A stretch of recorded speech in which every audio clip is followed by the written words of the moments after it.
agenda for today, I want to go through the MCQ assignment paper. But this week, I also give out another assignment, so later I'll pass out to you guys. But again, let's go through this. Then later, I want to finish up this chemical bonding revision, yeah? Okay, now, can you help me mark the first one? I will just go through one paper at a time, yeah? Starting in the first set, question 1. Oh, my bad. Oh, okay. Question 1, Canada. 2, Bombay. 3, Canada. 4, where is my 4? 4, Denmark. 5, Canada. 6, Denmark. 7, Canada. 8, Bombay. 9, Canada. 10, Canada. 11, 11, Australia. 12, Australia. 13, Australia. 14, Bombay. 15, Bombay. 16, Australia. 17, Canada. Okay? 18, oh my god, Canada. 19, Australia. 20, Australia. Where's the other one? 21, Denmark. 22, Australia. 23, Bombay. 24, Canada. 25, Australia. 26, Denmark. 27, Bombay. 28, Denmark. 29, Australia. 30, Bombay. Is there a 31? 31. Yeah, give me a moment. 31, Australia. 32, Denmark. 33? Is there a 33? Until 40. Oh, Bombay. 34, Canada. 35, Canada. 36, Australia. 37, Canada. 38, Denmark. 39, Canada. 40, Bombay. Okay, shall we go through this? We do step by step, this revision for y'all. So question 1 to 3, anybody need me to go through 1 to 3? 1 to 3, no? Question 4 to 6, 4 to 6, 4? 5, let's see 5. So you notice how, right, every one line represents a pair of electrons. So your carbon, right, is in group 4, so that's why you can see a total of 4 covalent bonds here. Now, so now they say, right, what is the total number of electrons not used for bonding? Each carbon, you will see your periodic table.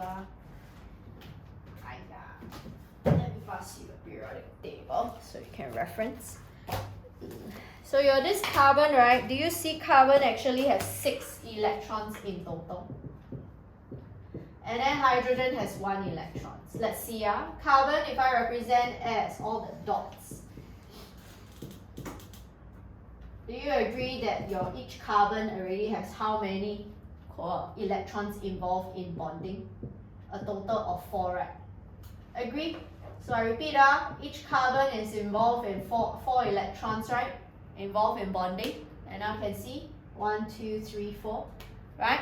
So, however, how many electrons are not involved in bonding? 2. How many carbon are there? 3. 2, 4, 6. Answer 6. Not involved in bonding. You understand? Because 4 of them are involved in bonding for each carbon. You understand or not? Don't understand. Do you see here? You draw a dot across diagram, you draw the carbon, this is the carbon one. Dot cross, dot cross. So how many electrons in each carbon is involved in bonding already? 1, 2, 3, 4, right? Right? So each carbon must share 2, so 2 involved in bonding already, right? And then there's another 2, isn't it 4? You minus 4 is how many? 2. So each carbon, we have 2 electrons not involved in bonding, total 6. 6 to 7, anybody? 6 to 7? No? 8 to 9. 8 to 9. A, let's see. Which mixture of gas will not change the color of damp red litmus paper? If you change the color of damp red litmus paper, that means you are alkaline, right? Carbon dioxide and chlorine. You should know carbon dioxide is actually acidic oxide. Remember, all non-metals form acidic oxide. All metals form basic oxide. Understand? So again, that's why acidic. Chlorine is neutral. Chlorine is actually will change the color. It will bleach it white. Oh. Understand? So that's why they say will not. So A is definitely wrong. Next one, B. Sulfur dioxide is acidic. Hydrogen actually is neutral. So by right, no. Okay, none of them will actually change the color of red litmus paper because none of them are actually neither them a bleaching agent nor a basic gas. So hydrogen ammonia, you should know ammonia can turn damp red litmus paper blue, right? Neon is noble gas, so it's neutral. Chlorine is also going to be a bleaching agent. It will bleach the red litmus paper white. So answer is B. 9 to 10, anybody? 9 to 10? No? 11 to 12? 11 to 12? 11. A mixture may be separated by evaporation. Which of the following is a disadvantage of this method? So they say the solute recovered may contain impurities. Again, they say separated by, if you actually recovered may contain impurities, we do not know, okay? Because again, if they already say separated by evaporation, you will not, right? You should actually just be separated alone. What impurities will you have? Next one. Again, it always required heating. You can actually evaporate to dryness without heating at all. Next one, substances must have close boiling points. No, you think about this. If you want to separate by evaporation, it's like water and sodium chloride, right? Or do they have high or low boiling points? We actually have high or low? High, right? Sodium chloride is what kind of bonding? Sodium chloride, ionic. And then water is what kind of bonding? Ionic. You sure? Water H2O covalent, right? So that's why, do you agree? Little energy overcome, a lot of energy overcome. You must have very high or large difference in boiling points. The C is definitely wrong. D cannot be used for a solid with low melting point. That's why also wrong. Understand? So evaporation, I'll give you a hint. Example for those who separate by evaporation is sodium chloride and water. Understand? So the best answer, I would say that based on this may not be the perfect answer, but the best option will be A. Solute may contain impurities, meaning that sometimes maybe you have other presence of water when you actually evaporate here. Understand? Okay. Now next one, 12 to 13. 13. What happens when a hydrogen atom becomes a hydride ion, NaH? If they insist that NaH is formed and then this is a metal, what kind of bonding will I have? Metallic. No, ionic.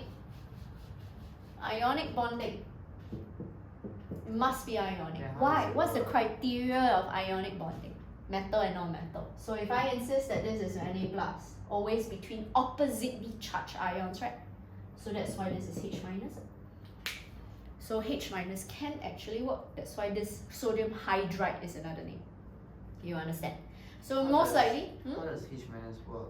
so you ask yourself, H by right has 1 electron, right? So means that to form H-, that means you gain another electron. Because your first electron shell is how many electrons you can hold at maximum? 2. Yeah, lor. So you also can form H-, right? So that's why answer is actually A. So what happens to the hydrogen atom? It gains an electron. It cannot be a positive charge because you will never form ionic bonding between the same charge. They will repel. Must be between oppositely charged ions. That's why the key, the bonding arrangement and the chemical bonding, I see oppositely charged ions. Because there's 1 electron, then it can gain another one. Yeah, because one must lose an electron to the other. So that's why you can form cation and anion. Okay? So only answer I can accept is A. Next one, 14 to 16. Anybody? 14 to 16? No? Wait. Yeah. Oh, never mind. 17 to 19. 17 to 19.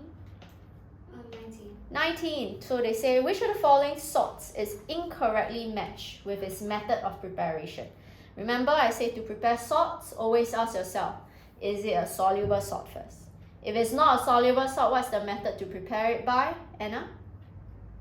Filtration. No, not insoluble. That means cannot dissolve in water at all. So you prepare by what method? There's only 3 methods, and I gave it under acids and base and salts notes. Precipitation. Yes, precipitation. If it's a soluble spa salt, can you tell me, Adam? Prepare by what? Titration. And then if it's actually a soluble non-spa salt, then it's prepared by what? Adam? Precipitation. No. Okay, wait. So again, always ask yourself, is salt soluble? Okay? If it's actually no, you prepare by precipitation. If it's actually yes, your next question will be, is the salt a spa salt? When I say spa class, I mean also group 1. Okay?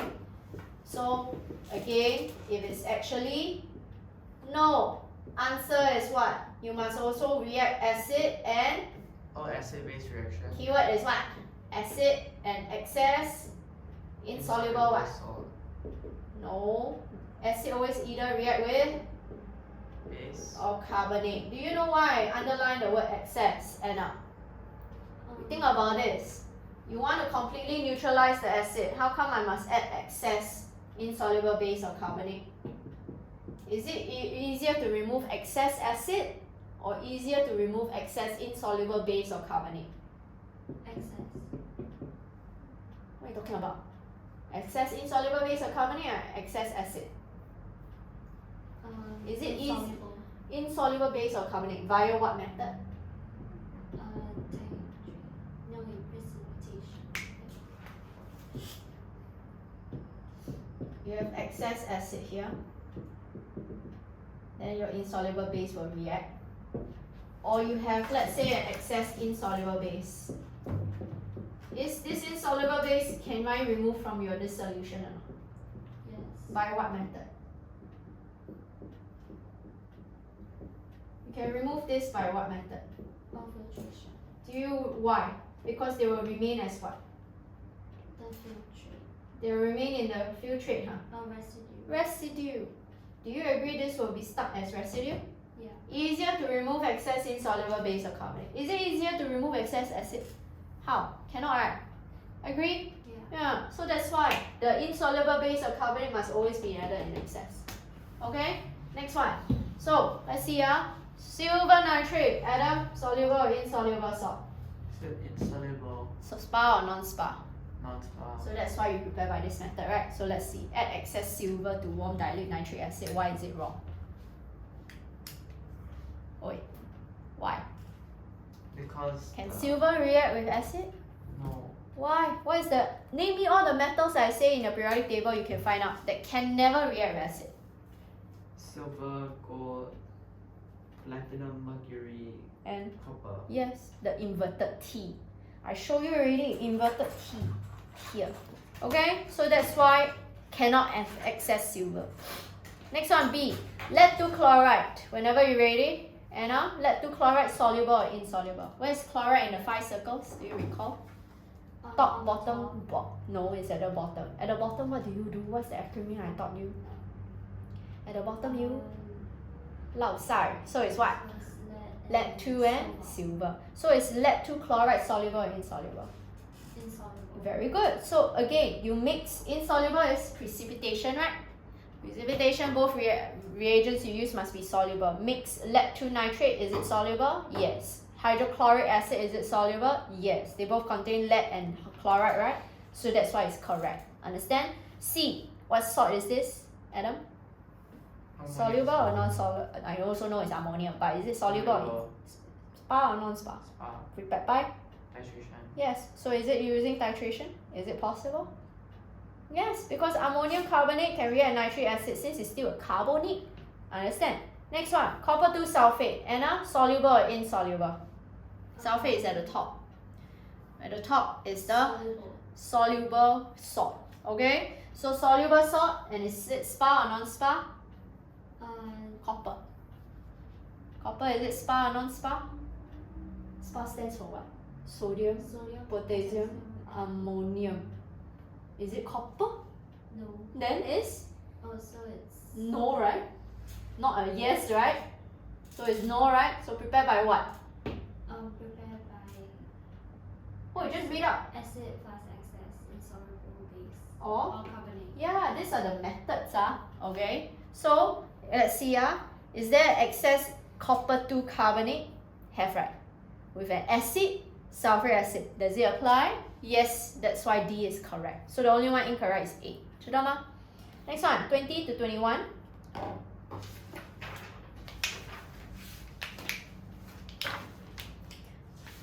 (22 to 23). Oh, 20. 20, let's see.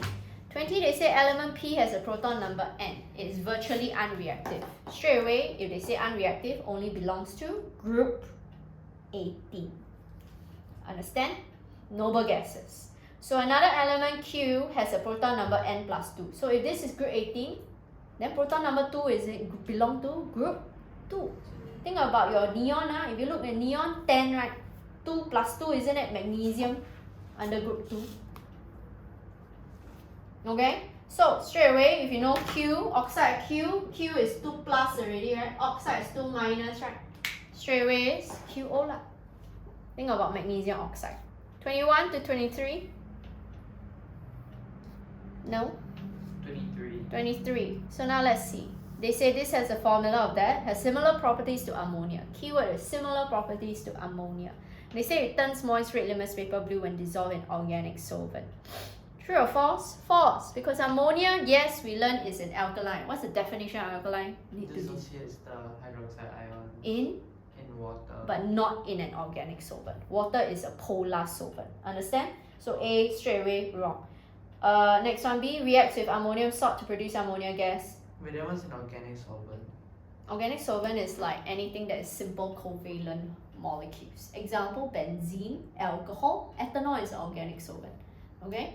Anything that's not water lah. That means but it's simple covalent molecules. So I gave you what? Alcohol. You see it's all covalent bonding. Ethanol is one of them. Okay? Or maybe CCl4 is also an organic solvent. Organic solvent, the word organic just means that it's all made out of carbon compounds, but they are simple covalent molecules, not giant now.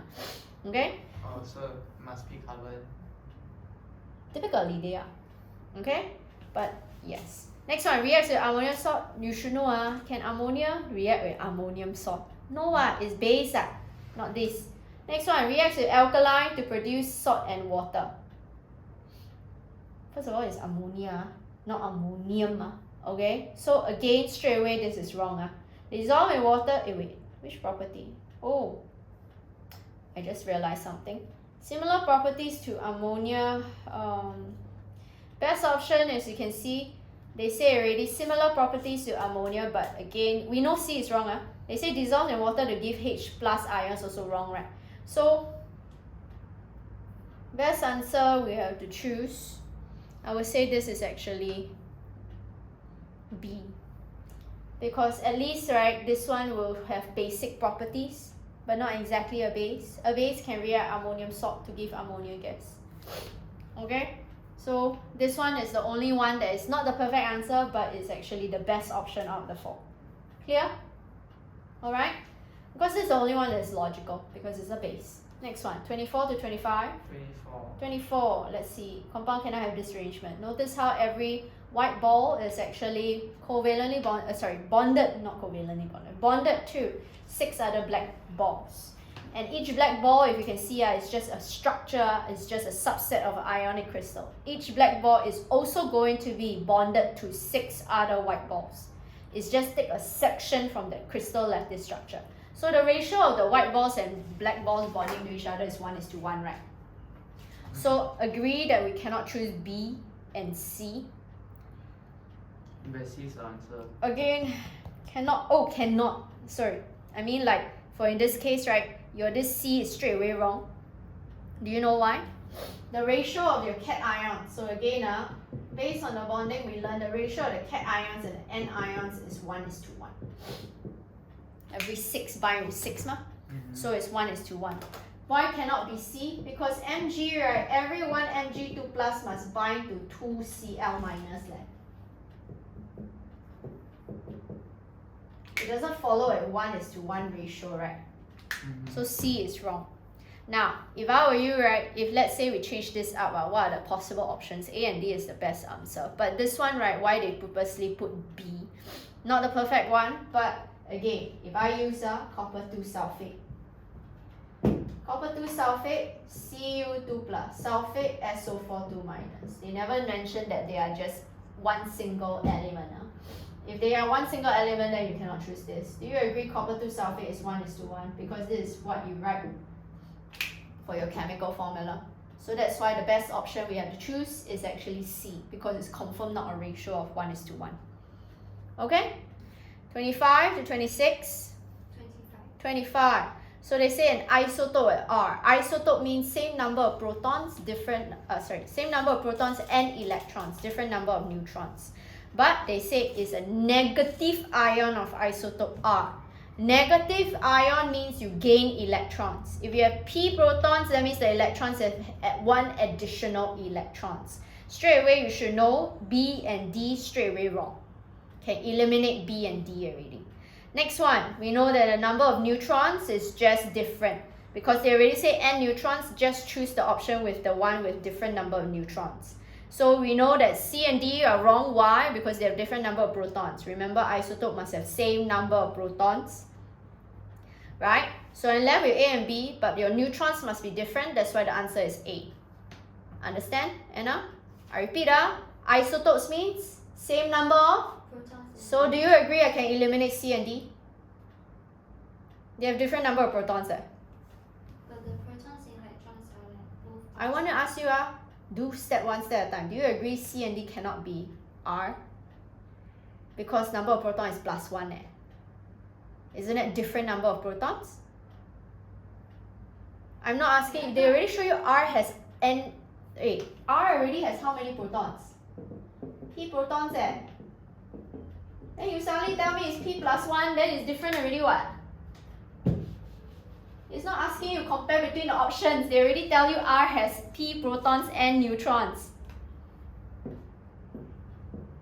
Why not I tell you I tell you your R is actually, let's say 8 protons. Then now you tell me my R has 9 protons. Do you think it belongs to oxygen anymore? So that's why we cannot choose C and D. You understand? They already tell you has P protons. Clear? Then the n neutrons. And the neutrons, right, just make sure it doesn't follow N. Okay. Because again, must have different number of neutrons, ma. Okay? Next one, 26 to 27. No? 28 to 29. No?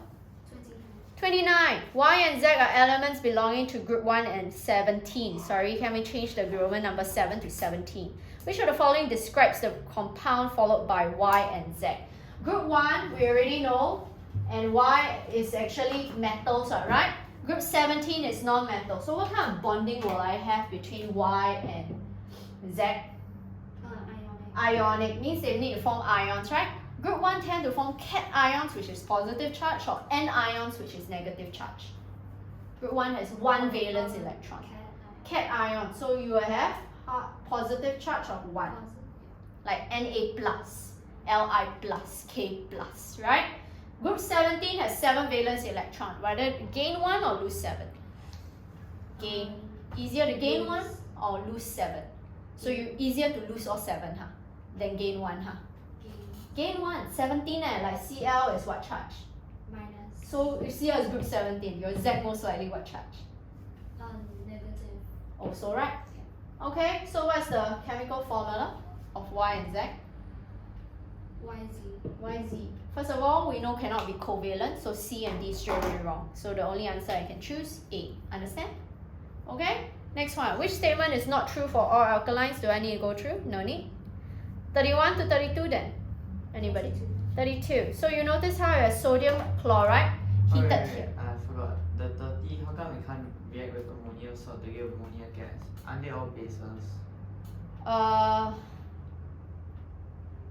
Not true. Oh, okay. If it's ammonia then. Oh, so it also counts as So it doesn't count ammonia. Like just now, right? How come I can choose that? Is because that is not ammonia. It just has properties of ammonia. But that's not ammonia. Ammonia cannot react ammonium salt, ma. Makes no sense, ma. No, but it's just like not true for all So, alkalis. but they are saying not true, right? For all alkalines, this is not the best option. This one So it's technically correct, right? Because form precipitate with salt solution. no, the, Not true. it could technically be D, right? Because But which one? Remember, I told you already. Every time, sometimes you have very close answers. Which one will you choose? You are not looking out for the perfect answer. You are looking out for the best option out of the four. So between your C and D, which one will you rather choose? Wait, not true for alkaline. I mean like B and D, and D. Which one will you rather choose? Wait, not true. Okay, by right you haven't learned electrolysis, but the idea is electrolytes means they are able to conduct electricity. Yeah. Okay. So we know alkalines can conduct electricity, all right, because they can ionize to form OH minus already. Yeah. Again, they turn universal indicator purple. I will say that not all alkalines will turn universal indicator purple. Okay. So this one we have to choose that already because we learned that such thing as weak alkalines. C, they form precipitate with salt solutions. Again, for all alkalines, sometimes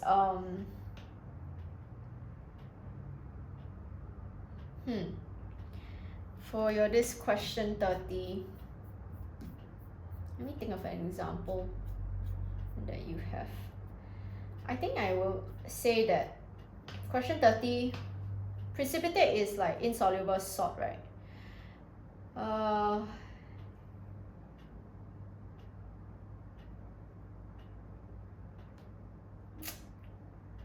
Let me think. I would say that for your precipitate with salt solutions, like can. You know why? This is like your QA. Let me think. I'll show you an example of QA. Do you see any single ions? You can always use NaOH or any alkalines like ammonia to test. And you always say drop by drop, you always form a what? Precipitate, what? Isn't that a salt solution? So C is also correct. Also can apply. They react with ammonium salt to give ammonia gas. I won't say that between this, B and D are very vague, right? Very close, right? We also want to choose D, right? But which one is more wrong? B, ma. Your D, right? The only thing you can think of is ammonia, one. But let's say B is not an option, then you will choose D, lah.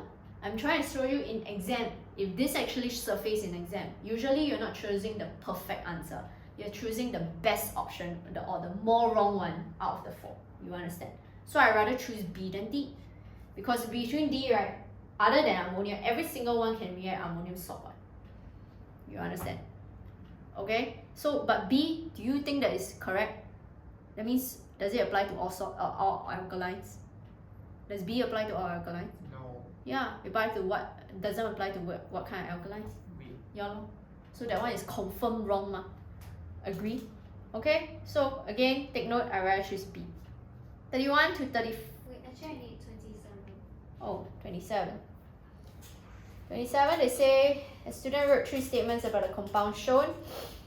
Okay. To be honest, right, KL is almost like OH, minus. Wait. 1, 2, 3, 4, 5. Oh, okay. 2 minus. Let's see. Element L is hydrogen. Yes. You know why? Because you only have 1 electron in the outermost shell. There's no other valence electrons other than that. Only hydrogen can make sense, right? Agree? Next one. We have J belongs to group 2 of your periodic table. J here, do you see a 2 plus? So it makes sense. It could actually belong to group 2. You know why? 2 plus, ma. But then, what? I know. But do you agree there's such thing as Cu2 plus, Fe2 plus? Right? So we do not know what. Unable to ascertain. So even though it has similar property is group 2, but there's such thing that transition metals may not belong to group 2. You understand? Next one, elements J, K, L are bonded together by ionic bonds only. No one, K and L is by covalent bonding. So that's why I would choose 1. And, wait, correct. A, correct. Oh, again, like this.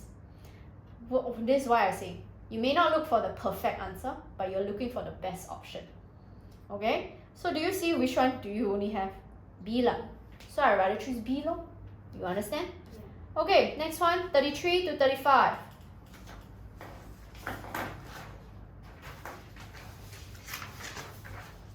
33 to 35. 33. 33. So they say here, this one is titration. So titration is preparing what kind of salts? Soluble and sparse salt. So it must be a sparse salt. Silver chloride and dilute hydrochloric acid is not a sparse. It's because, remember, titration is also a type of neutralization. Okay? So let's see, in this case, dilute hydrochloric acid silver straight away is wrong. Okay? We also know B, sulfuric acid and sodium hydroxide is definitely possible, alright? Because you have formed sodium sulfate. You understand? Clear? Will I form sodium sulfate? Sodium sulfate, is it a sparse salt? Yes. Is it a soluble salt? Sodium. All sparse salts are soluble. Okay, so B is correct. C, magnesium and aqueous ammonia. Since when you learn aqueous ammonia can react with magnesium hydroxide? Cannot. And then the other one is not neutralization either. Only B is neutralization between acid and base and you form a sparse salt. Okay? 34 to 35. 36 to 37. 36. 36. They say what is the total number of electrons in mercury cation in a compound? We already learned the mercury cation is Hg, 2 plus. Okay? So that was the total number of electrons in the cation. Think about this. If I have 2 plus, that means you just lost 2 electrons, right? Mercury is Hg. Hg has how many electrons in total in an atom? 80, right? 180, right? Then 2 Hg, right? 80 times 2. Which is 160. 160. So in other words, what's the number of electrons? If it's 160 in total atom, then you lose 2. Plus or minus 2? Minus. So it's actually, understand? 37 to 40. 37 to 40. And then can you tell me for the other paper, what's the total number of MCQs? At the back, the last MCQ. 30. 30. Okay, come. And I give out the answer.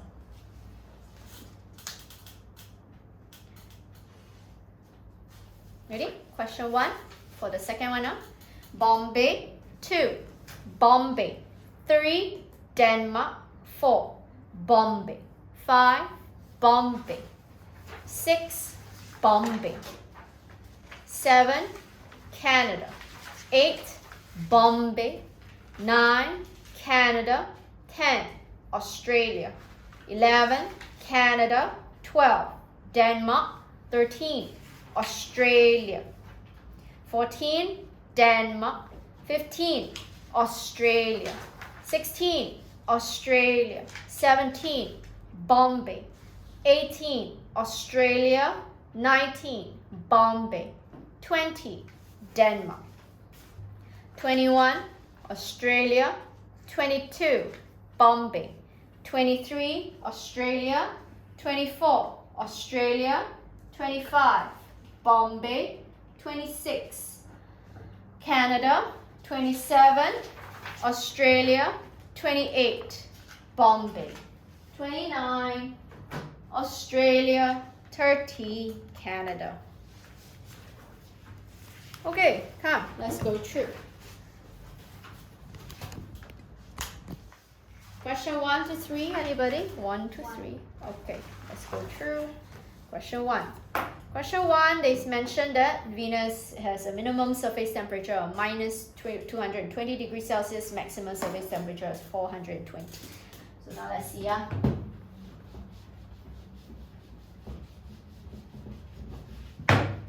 In this case, we always do our number line. We already know minus 220 here, 420 here.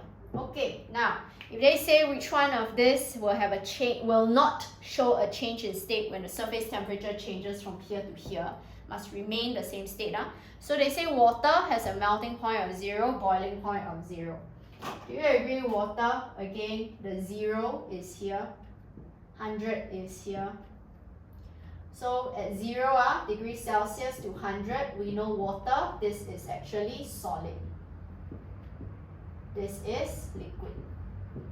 And then this is gas. Do you agree when I change from here to here, it turns from solid to liquid to gas? Right? So straight away cannot choose water. Next one, we have here, we have our sodium chloride, 801 here. Okay, and then we have 1400. Do you see the state remains again what state? Solid. Yellow. Wait. So again, in this case, sodium chloride. Do you see here, from here to here, this here, this sodium chloride is actually solid state, right? Here to here, liquid state, right? Here to here, gaseous state, right?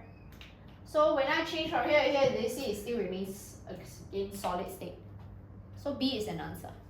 Understand? They will not show a change. Carbon dioxide, minus 78 to minus 57.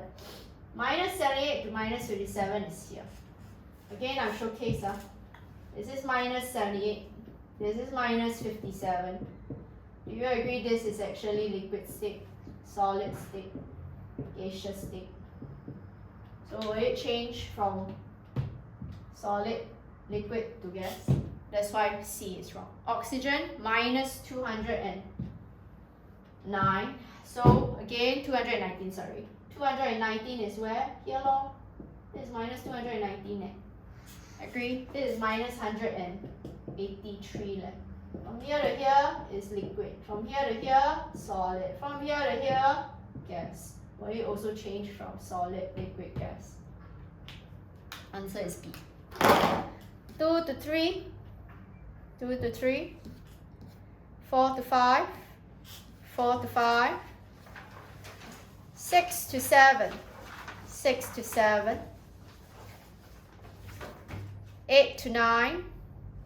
9. So let's see. Which of the following statements about an atom is correct? They say all elements have one nucleon number. Again, all elements may not have one nucleon number because there's such thing as isotopes. Isotopes have different neutrons, right? Will the total mass number differ? Right? So that's why it doesn't mean one element you have one nucleon number. They say nucleon number can be less than the proton number. Again, do you see? Proton number, again, let me think. No. Proton number,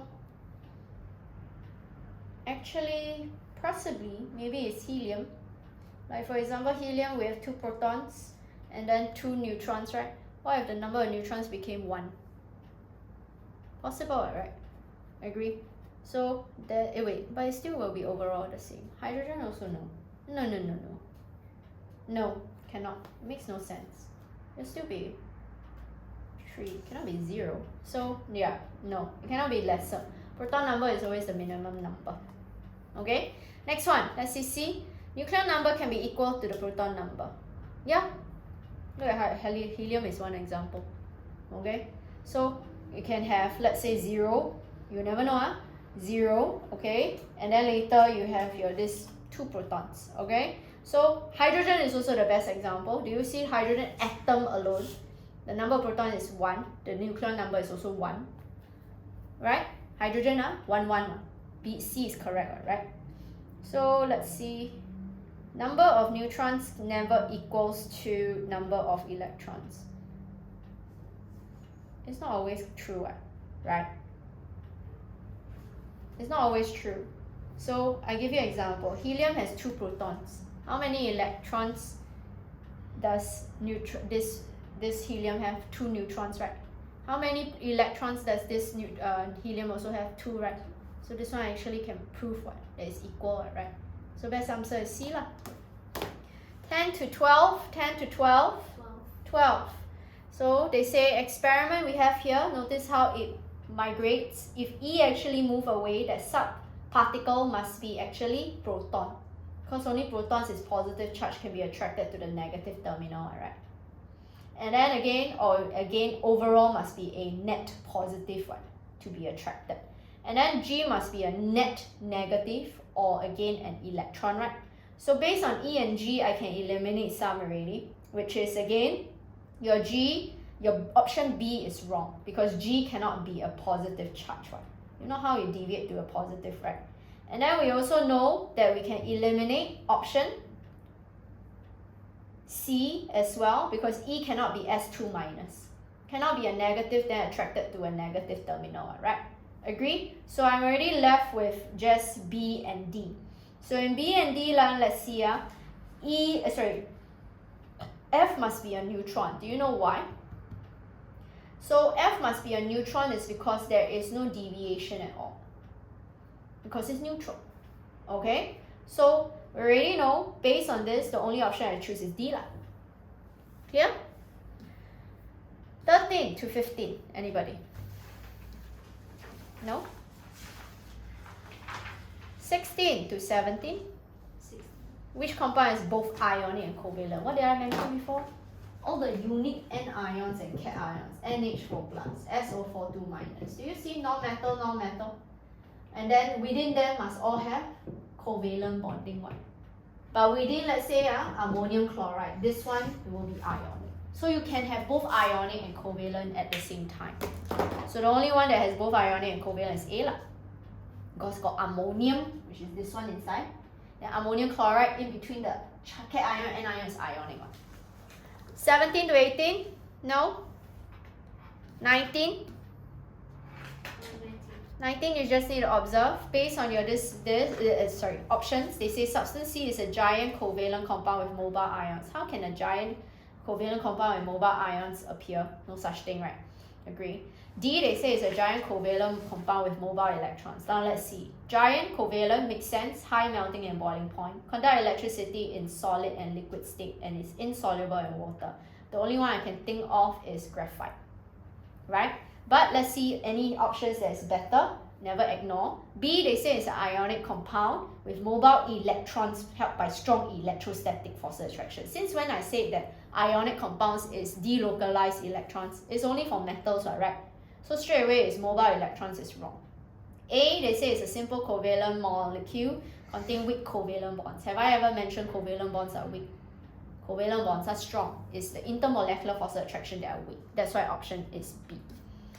Then next one, 20 to 22. 20 to 22. Adam, you understand your mistake? Sure. 20 to 22. 23 to 25. 23 to 25. 25. 25. They say in this case, you're an unknown element X. Which of the following is unknown element?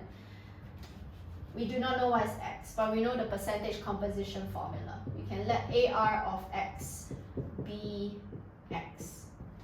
So how do we find percentage composition? Percentage composition, they already say is 45.2%.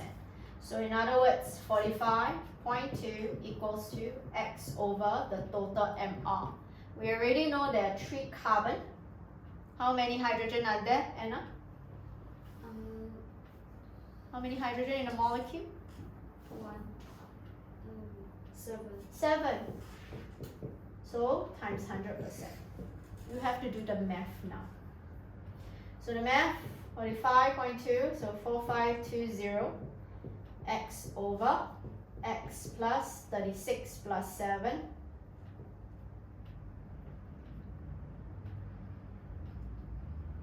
43. Okay, but anyway, do your math. 4520X plus, where is my calculator?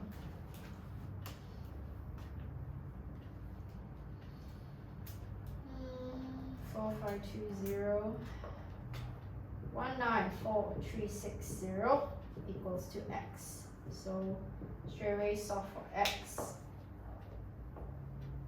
Okay, this is divided by, oh, okay.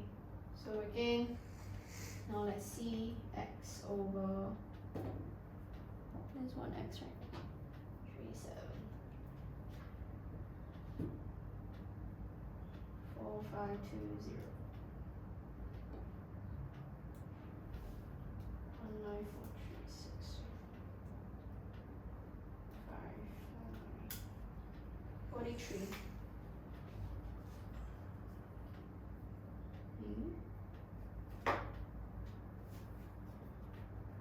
Divided, not bad. This is times 100 equals to that, divide, my bad.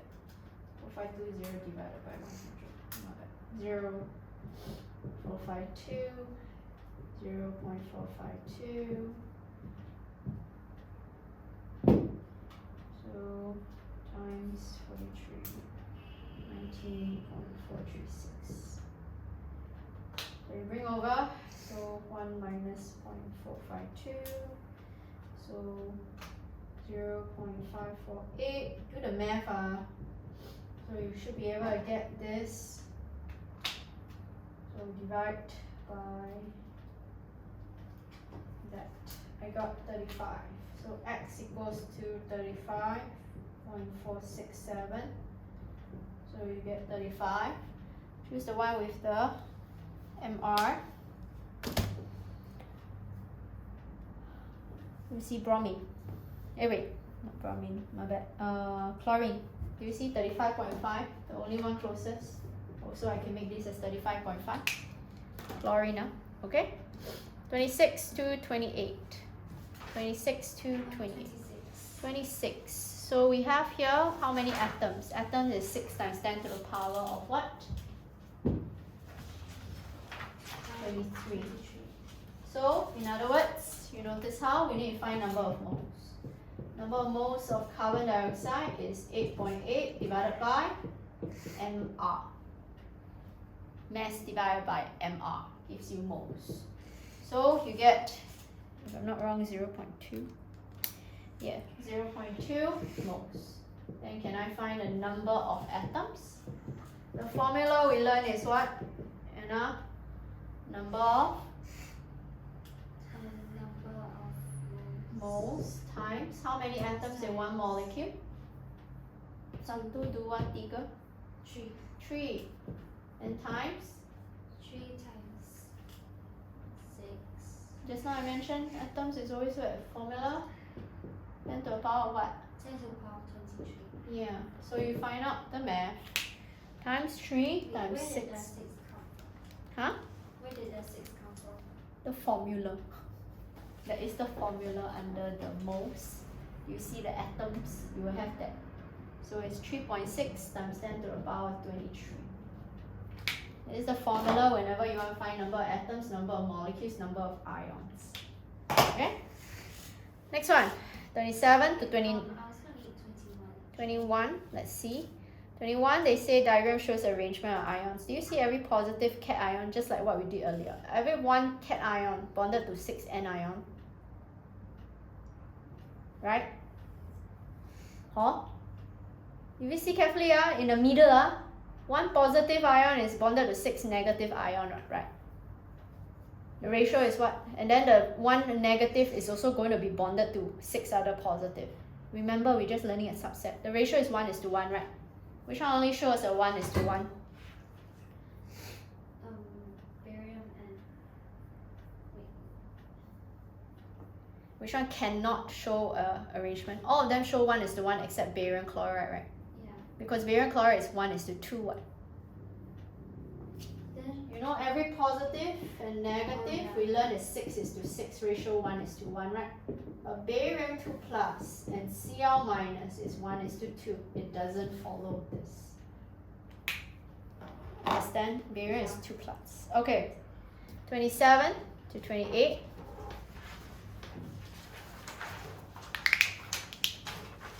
(29 to 30). Okay, then I want to quickly do your metallic structure. I want to discuss on that. And then let's do some questions from the worksheet. Oh, by the way, this is the assignment for this week. So go back again, finish this. It's just 30 questions this time. Every week we'll practice so you can actually drill on your this syllabus. It's the fastest way to revise for the chapters that you learned so far. Anyway, back to this. I said that we have ionic, covalent, and metallic bonding. I do a quick recap. Ionic, covalent, we have two types. Can you tell me? Covalent bonding is always between what, Adam? Ionic is always between metals and non-metals. So covalent. Non-metal. So question, we have two types though. Simple and giant. So when will I know it's simple, when I know it's giant? Giant one won't have any specified Remember I gave the just phrase? only Keyword is fixed what? ratio. Sorry? Fixed ratio versus simplest ratio. Which one is simplest, which one is fixed? Simplest is giant. In this is fixed ratio of what? Fixed, Atoms. yes, fixed ratio of atoms. Okay? Giant is simplest ratio of atoms. Okay, now, anyway, know the difference. I went through this last week already. But I want to talk about your ionic bonding is always between metals and non-metals. Now, next one is your this metallic bonding. Metallic bonding, we need to take note because remember there is always called giant ionic structure, giant covalent structure, giant metallic structure. Metallic bonding is obviously between metals only. Now, we always need to learn the bonding arrangement. I'm not going to go through the bonding arrangement because it's already in the notes. But what I want to go through are the properties. And I'll name you the first property of all metals. We always typically have high melting and boiling point. Question, Adam, can you tell me? High melting and boiling point is always trying to overcome metallic bonding, right? What determines the strength of the metallic bonds? Electrons. Huh? What are you talking about? What do you mean? Charge. So again, strength of metallic bonds is dependent on two things. First one, just now you mentioned, Adam, what is it? Charge. Charge of what? The metals. So charge of metal. Second one is what, dear? Second one is the number of? Delocalized electrons. Yes, per metal atom. So each metal atom can delocalize how many electrons? The more electrons, the stronger the electrostatic force of attraction. Let me explain. We have sodium, right? Sodium is actually plus, plus, plus. Agree?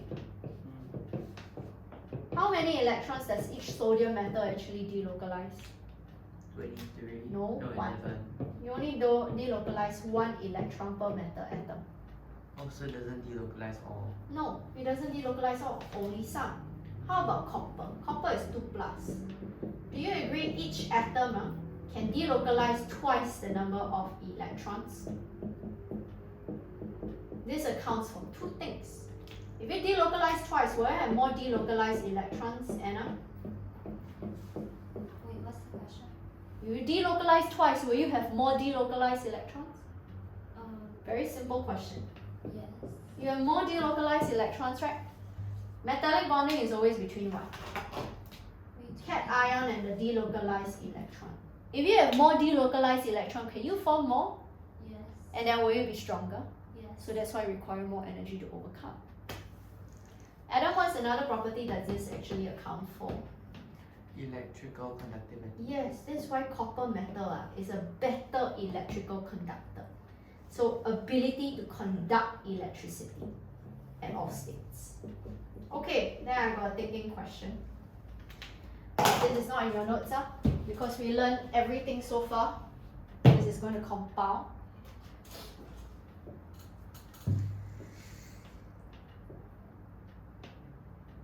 We have here,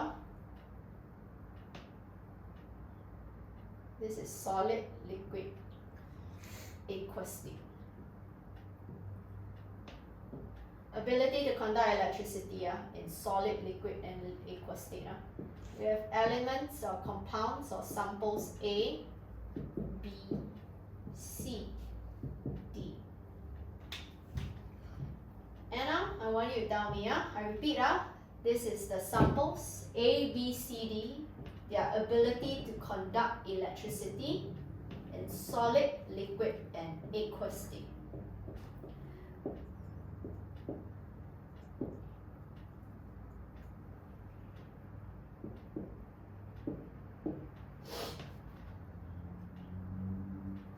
Adam, you will tell me what do you think is the identity of D.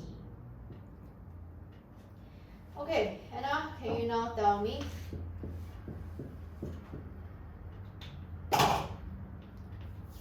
I have here, which one do you think can conduct, what do you think is actually A? Is it ionic bonding, covalent bonding, or metallic bonding first? You will tell me all the bonding from A to D. Adam, you suggest for me what do you think D is later on? C is covalent. C is actually covalent because you can see cannot conduct electricity. Giant covalent or simple covalent? Typically, Simple. because I try not to say giant since you know there is such thing as graphite, right? Agreed? So simple covalent molecule. Example, let's say like ammonia. Cannot conduct electricity in all states, right? But I'm asking you A is what, Anna? You do step by step. A is? Metallic. A is metals. So example, it can be like copper. Can conduct electricity in all states. Okay, sorry, not copper, sodium. Can conduct electricity in all states. Do you know why I cannot write copper? Can copper dissolve in water? No, but sodium can. Anyway, for here, ionic compounds only? Yeah, ionic, right? So ionic bonding. So question, example can be what? That it also can conduct in aqueous state. Soluble or insoluble? Soluble. Do you know why? If I have insoluble ionic salt like silver chloride, can dissolve in water. Yes. Insoluble salt can dissolve in water. You No. process your thoughts. Soluble. Only soluble, right? Yeah. So example, sodium chloride. Okay? Adam, what could this be? You should know by now. Something about electrolysis. No lah, based on what you learned so far. I haven't even teach you the electrolysis. Based on what you learned so far. Which is the only one? How come this one can only conduct in aqueous state? So most likely it's what? Because they test this so many times in MCQ. Not sure? Why not I ask you? Which one can only form mobile charges free to move to conduct electricity in water? In water. You want to try? What do we learn after chemical bonding class? But after your moles, what did I learn? What did I teach? What chapter? Acid. And This. yeah, this is either an acid or alkali. That's a definition. When dissolved in water, will ionize to form either H plus or OH minus one. But in liquid state, is HCl able to conduct electricity? Simple covalent molecule. Like I give you an example. Okay, HCl is a simple covalent molecule in organic solvent. No matter what. But when dissolved in water, it can behave like an acid. What about sodium hydroxide? No, also your sodium hydroxide is different. I'm just saying acid or alkaline. One alkaline I can give you is ammonia. I'm giving you a possible one. Or ammonia.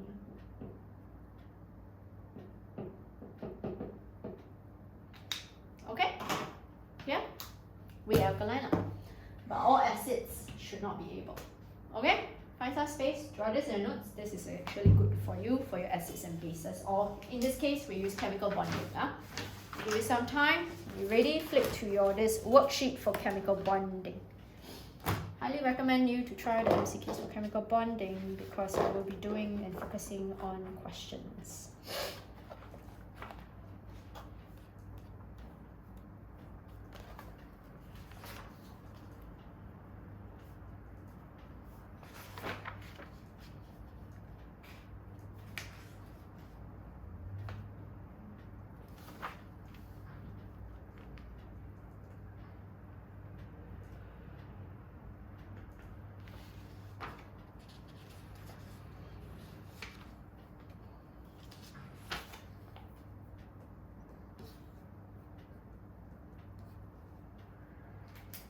Okay, now each one of you, I want you to do your respective questions to practice on the chemical bonding worksheet.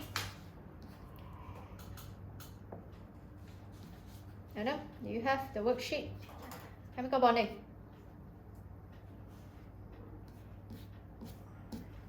Okay, come, do you see the structured questions? Adam, you'll be doing for me question 2.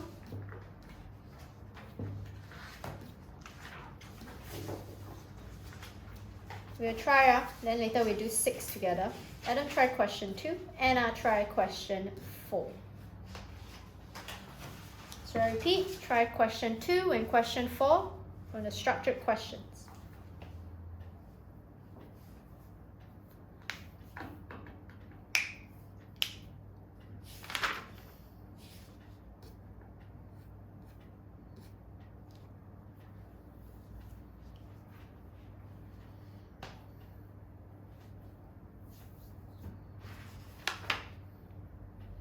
By the way, notice how they say give the formula for simplest compound form between B and C.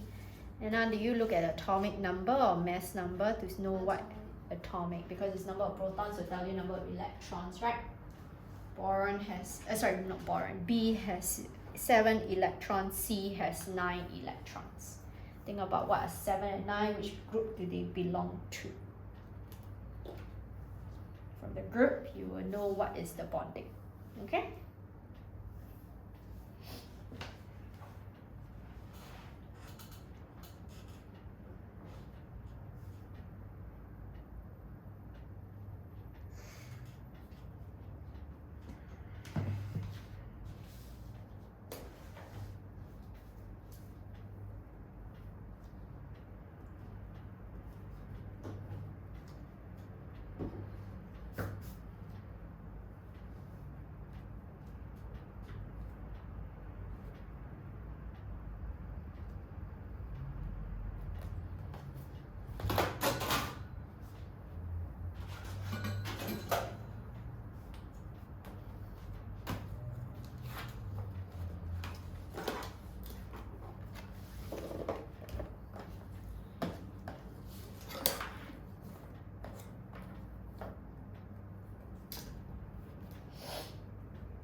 Once you're done, you can look at question 2, 4, and 7 while waiting. Sorry, 2, 4, and 6 while waiting.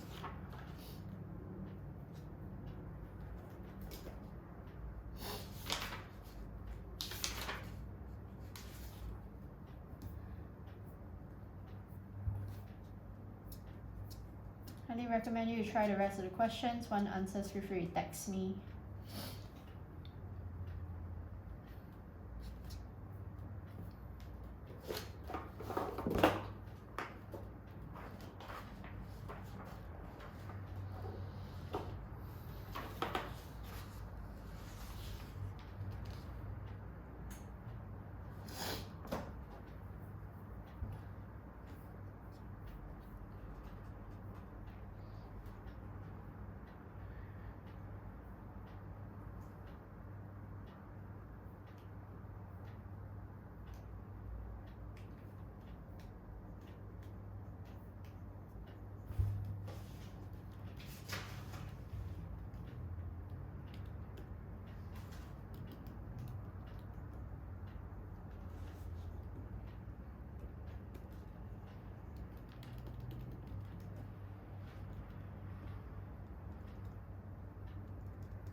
Okay. MgSi minus good. Aluminium atoms.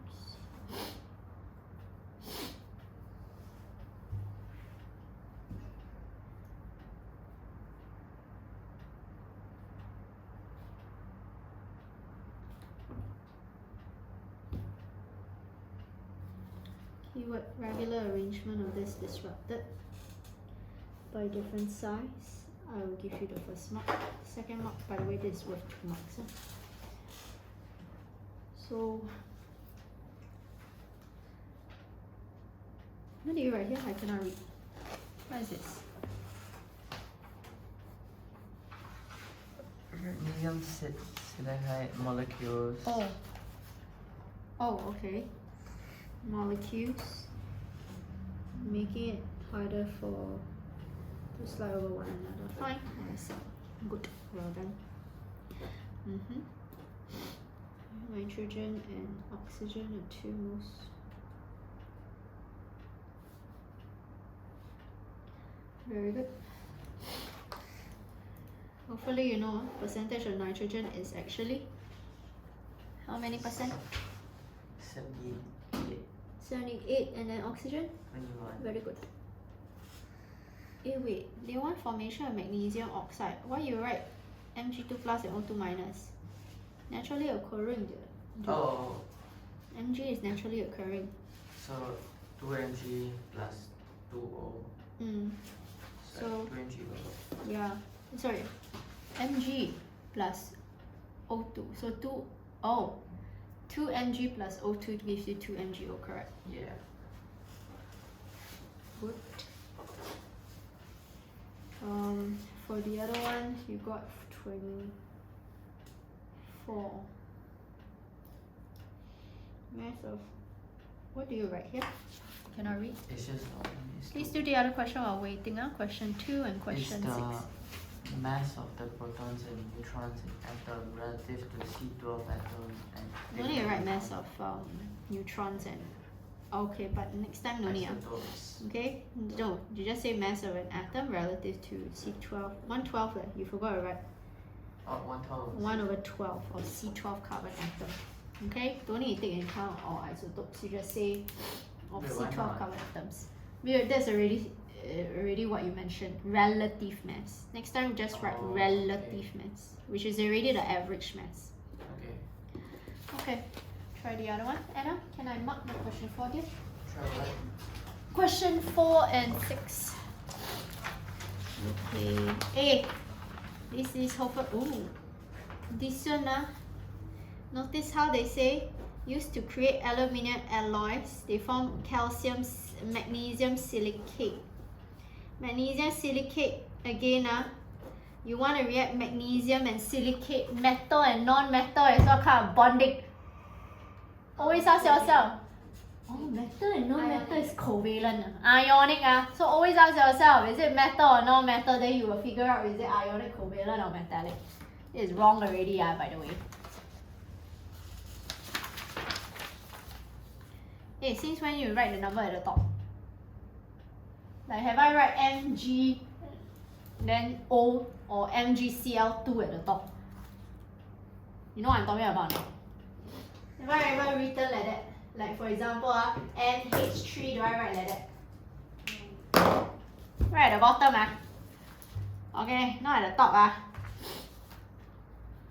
But yes, it's Bc3. Yeah, they never write valence electrons only. So you must write all the electrons. Unless the question mentioned this. But you have, again, the right concept that you must have 3 covalent bonds. If it's valence electrons, then I give you the credit. But if it's all electrons, then it's wrong. Understand? You know why? You need to draw the remaining 2 electrons, the next 2, okay?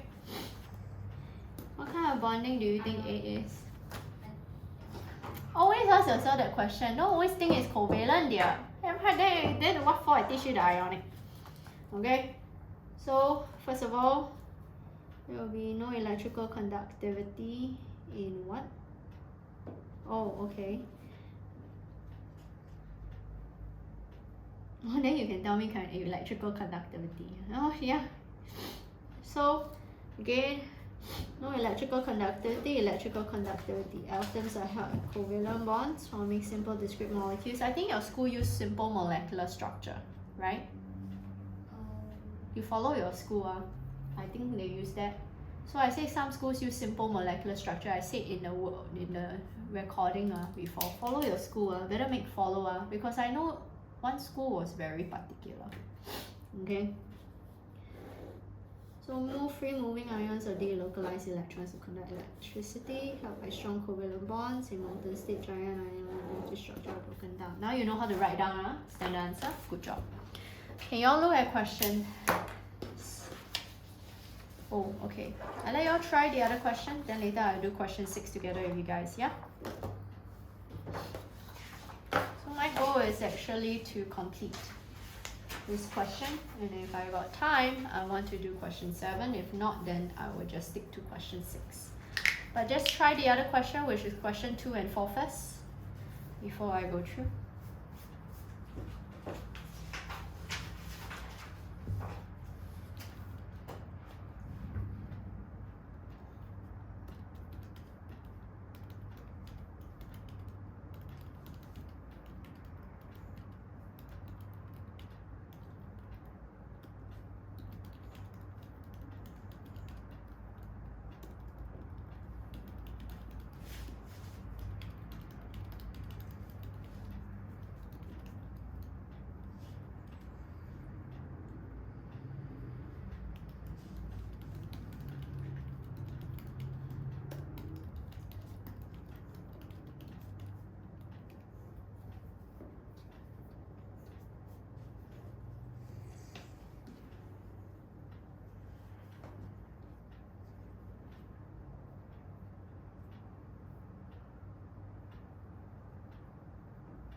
is this?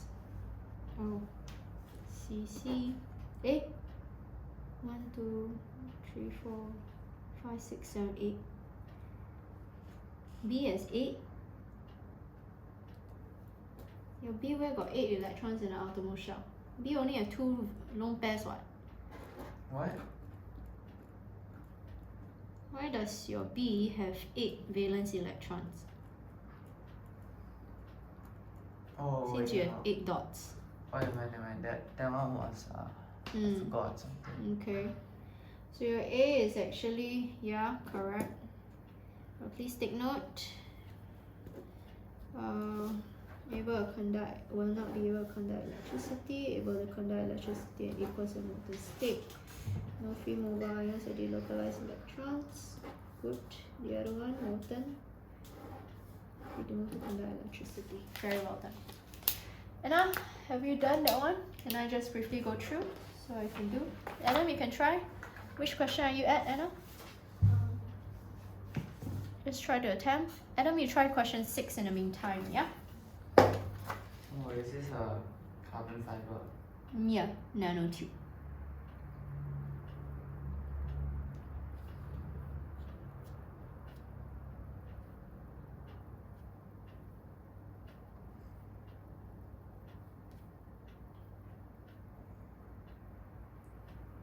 Wait, but the reason why the carbon nanotubes are like stronger is because of the. Giant. Is it not because of the hexagonal structure? Because it will distribute the. No, you call it the Covalent. giant covalent structure. You just say it's giant covalent. Oh, so it has not. Strong covalent bonds require a lot of energy to Oh. overcome. But doesn't it also like. Doesn't like Conduct? the hexagonal part also play a part in this? It's almost like graphite, but the hexagonal part actually accounts for why it can conduct electricity. No, but it's strong lengthwise because of the way it distributes pressure and force, right? In a way, yes, correct. But then I will just throw back to you. Tetrahedral also will account for that. Diamond is the strongest material on Earth. One. If not, I would say graphite is the strongest material. But diamond is used to cut metals. That's how strong diamond is. But diamond is a tetrahedral structure. So not necessarily I'm going to use that to account for chem. Okay, don't use that to account for chem. Alright? For chem, you just say strong covalent bonds require a lot of energy to overcome.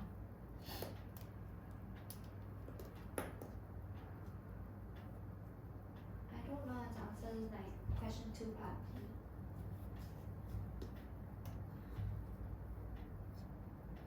Where's my worksheet? Your question 2 part B, right? You think about this. Aluminium, right? Again, they want to increase the strength, right? In an aluminium metallic structure, all the metal atoms are they of the same size? Yes. Yes. Okay, so they are of the same size. Imagine if I suddenly have magnesium silicate added. So let's say this all represents magnesium silicate because large since it's what kind of bonding Metallic. Magnesium silicate is metallic Magnesium and silicon. Are they what kind of bonding? Covalent. Oh, so they are non-metal. Magnesium is a non-metal, Ionic. Yeah, okay. So ionic So it's all magnesium silicate. Now of all the aluminium. What happens to the orderly arrangement of atoms?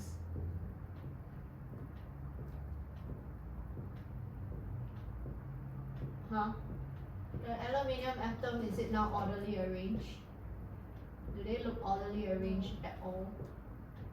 So if you want to be a hard material, do you want layers to slide over each other or do you not want layers to slide over each other? You want to make it more difficult for layers to slide or more easier for layers to slide? Difficult. So they insist it's harder, right? Agree? So what can we say? When you have magnesium silicate, this will disrupt orderly layers of aluminium atoms. So hence, why is it harder?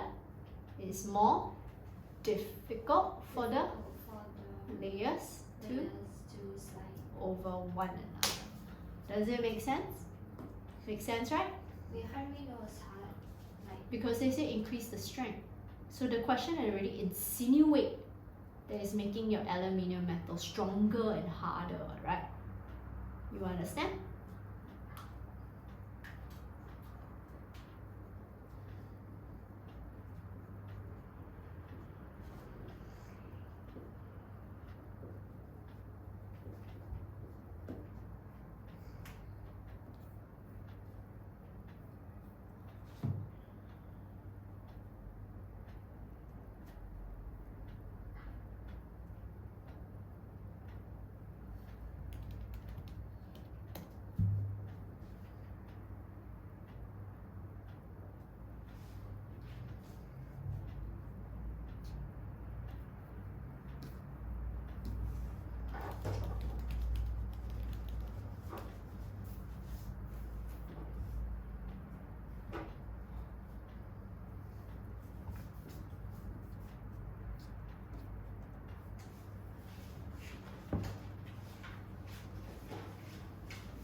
I'll go through another 5 minutes time, yeah?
How would 6-part D work?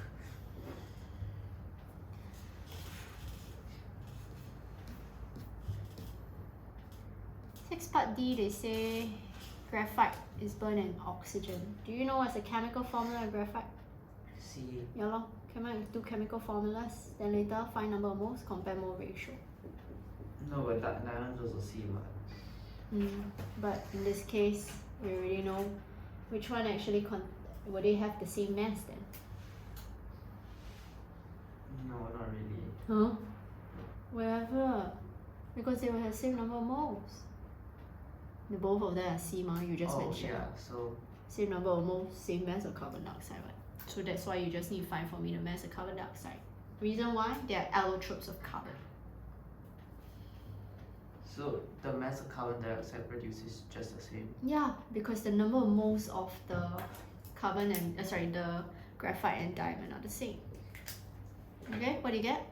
4.40. Okay, you just need to do the explanation for the other one now, because I want to see the keyword to explain. Wait, there's explanations? Yes, there's not, the line is for what? Draw a C part 2. diagram to show. Then how do I explain? So again, how do you explain the bonding and structure of copper? Why carbon can also, copper can also conduct electricity? There are Oh.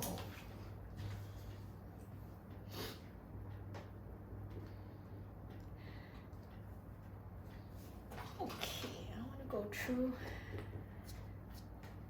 question 2. So mark yourself, I will go through right now. So I want to go through 3 questions, 2, 4, and 6. Any questions I never get to go through, especially MCQs, highly recommend you try them yourself, okay? So this can be your own revision. Not sure, then feel free to text me, yeah? Okay, now for this one, can I go through, Anna? Okay, they ask you to draw the dot and cross diagram to show the magnesium silicate. Please take note, magnesium silicate is ionic bonding, so magnesium is going to be 2+ charge. Whenever you want to draw, please make sure you draw the next inner electron shells. So 8 electrons here. Silicon should be 4-.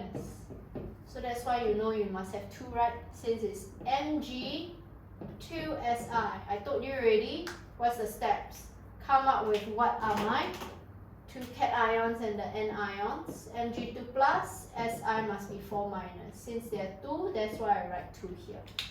Silicon must gain 4 electrons, so that's why make sure you show me the 4 electrons gained from silicon like this. Okay, then I can give you the credit. Only draw out the most will do. Now for 2b, please take note, keyword are, the standard answer I'll just give you, make sure you know. Keywords are, ready? Start this question so you can use this as starting material. So let's say this is magnesium silicate. These are all my aluminium metal in black. So you can write addition of that will disrupt the orderly layers or orderly arrangement of aluminium atoms. Will disrupt the orderly layers or arrangement of aluminium metals. Aluminium atoms. Second bullet point, hence it is more difficult for the layers of atoms to slide over one another. More difficult for layers of atoms to slide over one another. Keyword is disrupt orderly layers. Second keyword, forgot to write, disrupt orderly layers in the first bullet point due to, or again, as they are made up of different sizes. I repeat, disrupt the orderly layers as they are made up of different sizes. And then last bullet point, you will say making it more difficult for the layers to slide over one another. Okay? Next one, they have silicon hydride. So again, please take note, silane is actually non-metal, right? So how do I draw the dot and cross diagram? For part C, silicon is the covalent central atom. The site must be hydrogen. Each hydrogen is in need of 1, so again, you share 1. Care about the silicon as the last step. And then finally, this is the dot and cross diagram. However, they say draw outer electrons. I don't need to draw any inner electron shells. Okay? Follow? Next one, they say why is this so? What is air? You should know already, in air, we have 78% nitrogen, 21% oxygen, 0.03% of carbon dioxide, 1% of argon. Which one is the highest percentage? This two. So you must mention number 1, nitrogen and oxygen. Or whenever you're ready. For D part 1 now.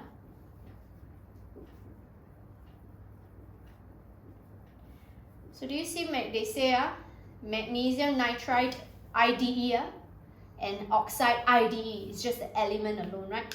So are they the largest composition of elements in air? Yes, agree? So all you need to tell me is oxygen and nitrogen are the largest composition in air. Hence will react with magnesium. Okay? Okay, chemical equation. And now when you're ready, let me know what is your chemical equation for your D part 2.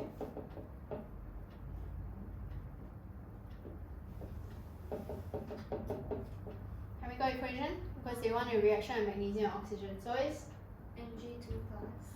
but they want magnesium and oxygen as their element. So because they say magnesium will react with oxygen, what? Not magnesium ion will react with oxygen, right? You look at the first sentence. They say magnesium is burned in air to form magnesium oxide. You see part D? Yeah. So magnesium is not a magnesium ion. So Mg what? Plus, Mg plus which is the component in air will you react to form magnesium oxide? oxygen. So it's O. O2 minus. yes. What O2 minus? Hello, you should know O2 okay, and then you form what? Mg. Okay, now we need balance. How do I balance? Is the oxygen balance? No. So what do I write here? So 2. And then Mg balance? 2. So 2. This is the balance equation. Next one, calculate the mass of magnesium when 36 kg of magnesium is burned in air. Please take note, 36 kg, you have to write it in grams. 36000 grams. Okay? Next one, they say the yield is 75%, and then you form 36 kg of magnesium. So yield is always products, right? So we need to calculate. Percentage yield equals to, okay, your this again experimental, which I do not know because they ask you to find out what is formed, over my expected, which is something I can find, right? Can I find this? I can find expected magnesium, right? Because how many magnesium do I have? This much, right? So will I know what is my magnesium oxide? So again, you agree I have again 36000 grams. So we can find out what is the number of moles of magnesium. 36000 divided by your mg, which is 24. Find the number of moles. Where's my calculator? So it's 1500 moles. Because yield is always products. Find the number of moles of MgO. You realize the ratio is the same. So also 1500 moles. So can I find the expected mass of MgO? Expected mass of MgO is moles times mR, 24 plus 16. So I times 24 plus 16. So here I'll get 60,000 grams, which you should know is 60 kg. So experimental I do not know, but I know it's 60 kg is the expected times 100 should gives you 75. So your experimental, okay, mass of magnesium oxide, experimental yield is always your products, that's why we use MgO. Do your math. You should be able to get your final answer, which is 45 kg.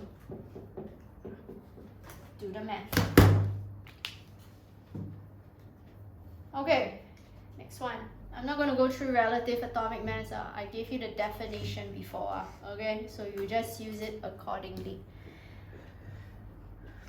Now what I want to do is actually E part 2. And now you will guide me for E part 2.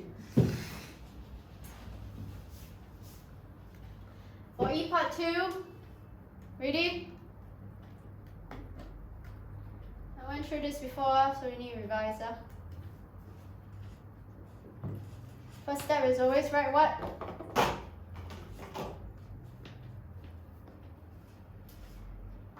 Do you see this mole? First step is always write. What did I say first step for any mole concept questions? Find the number of moles. No, write balance. Right, balance equation. So what's the balance equation should I be writing for your this E part 2? The reaction between what? Magnesium And hydrochloride. metal plus acid gives you?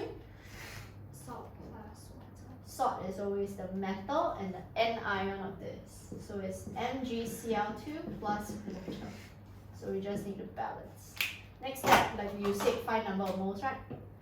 Number of moles of what? Magnesium. Magnesium, sure. 0.025 divided by mR.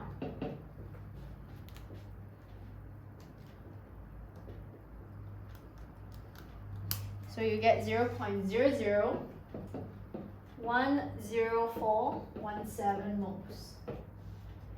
The hydrochloric acid, they say you must produce 25 gram, the cm cube of hydrogen, right? So they say show by calculation. Oh, wait, I forgot. We have to show the MR, the AR is 24, so we cannot do this step. Not bad. They say we cannot, we have to prove AR. So it means that we need to find the number of moles of this. Only data we have is this, sorry about that. We need to find the number of moles of hydrogen.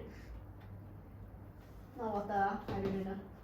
So again, number of moles of hydrogen is 25 cm cube, not water, and acid plus your metal gives you salt and hydrogen gas. Okay, so 0.025 divided by 24, which is the dm cube.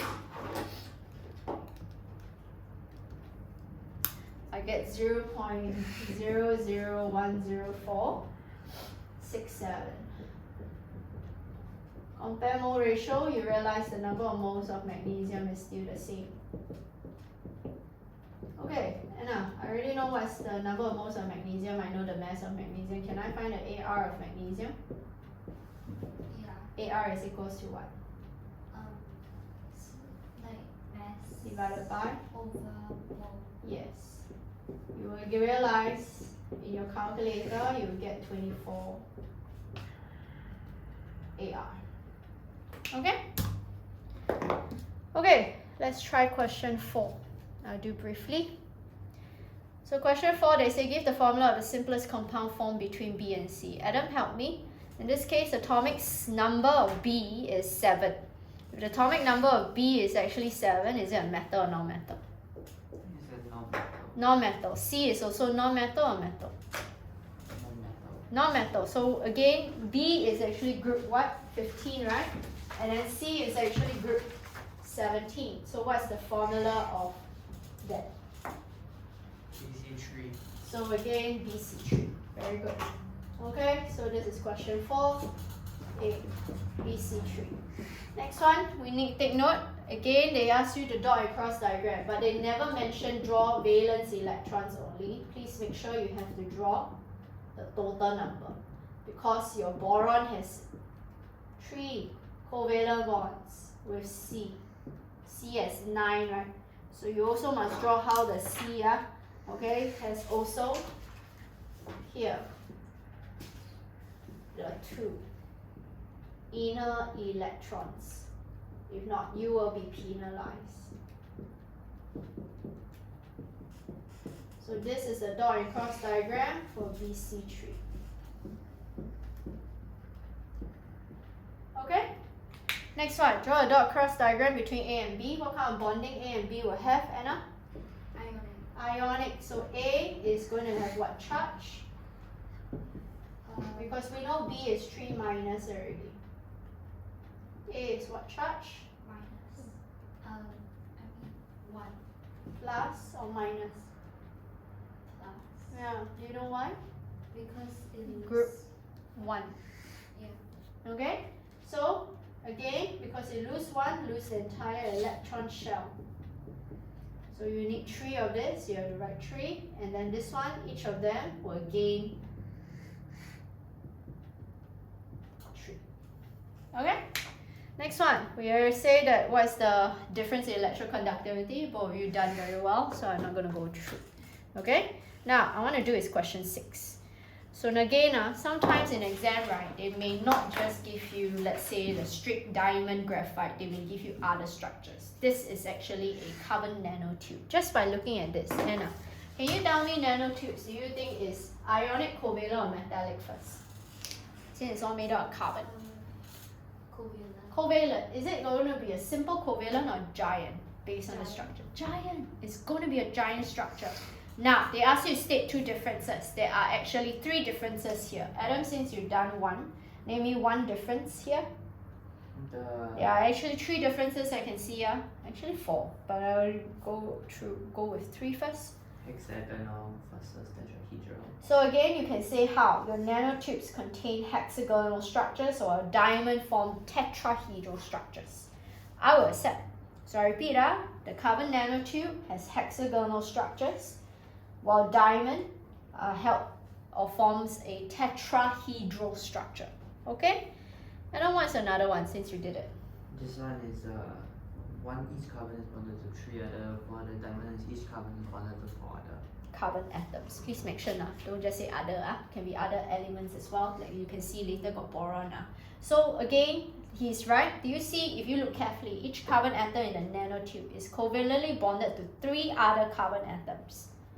And now do you see that? Okay? Whereas each carbon atom in diamond is covalently bonded to how many other carbon atoms, Anna? For diamond, 4. So that is also another difference. So you can say in nanotubes, each carbon is covalently bonded to 3 other carbon atoms. While in diamond, do I need to repeat? Which one? Oh, for the top, huh? Okay. Okay. So in nanotubes, each carbon atom is covalently bonded to 3 other carbon atoms, while in diamond,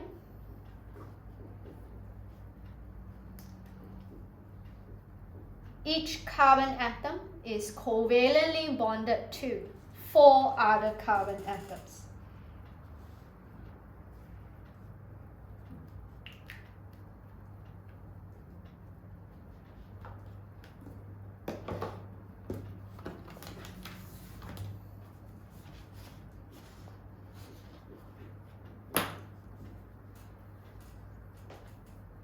Another one, what else can I also say? And now you want to try? Which other structure in a giant covalent structure also have bonded to 3 other carbon that you learned from your syllabus? 5G. Graphite. Can graphite conduct electricity? Yes. Yes. If you look in your notes, what's the explanation if it's 1 mark why graphite can conduct electricity? Why graphite can conduct for the notes? Because there's delocalized electrons. Free. Free to carry electrical charges to conduct electricity. Okay, so what can we say is another difference, Adam? It can conduct electricity. Because they ask for structure. So nanotubes contain? Contain delocalized electrons. Correct. So you can also say as a third one, nanotubes contain delocalized electrons. Because while diamond does not. Because you should know, carbon is in group 14. You have 4 valence electrons, you have 4 covalent bonds. But they only have 3. So that's why, again, you can say how it can have delocalized electrons, the other one does not have. So you can include that into your answer now. So I repeat, nanotubes has delocalized electrons, while diamond does not. Okay? Okay, anyway, let's try. Adam, let's hear your answer since you're already done. Nanotubes are 50 times stronger than steel, using ideas to suggest why nanotubes are so strong. So what do you write there? The carbon atoms are held by Strong. strong covalent bonds which require a large amount of energy to overcome. So your keyword you're missing is what? To form a giant covalent structure. Okay, you still must write giant covalent because the keyword is giant covalent structure. So I repeat, you should know already, standard answer is the same. To say why it's so strong is that their carbon atoms are held by strong covalent bonds. Isn't that the same as what you learned? Strong covalent bonds forming a giant covalent structure. If you don't know how to describe this structure, just say giant covalent structure, which require a lot of energy to break the strong bonds. Okay? Next one. Why they can conduct electricity? And now can you tell me what is the description? Is it going to be similar to graphite? Yes. Why can yes, so in graphite, how is the answer that we write for to conduct electricity? Each C atoms only bonded to 3 other C atoms. so hence The delocalized electron is free to carry electrical charges to conduct electricity. yes, that's the way. So you just tell yourself, you write that. Anyway, let me draw for your copper.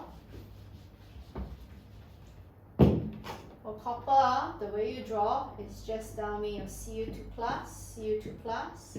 Please try to show them they are arranged in an orderly manner.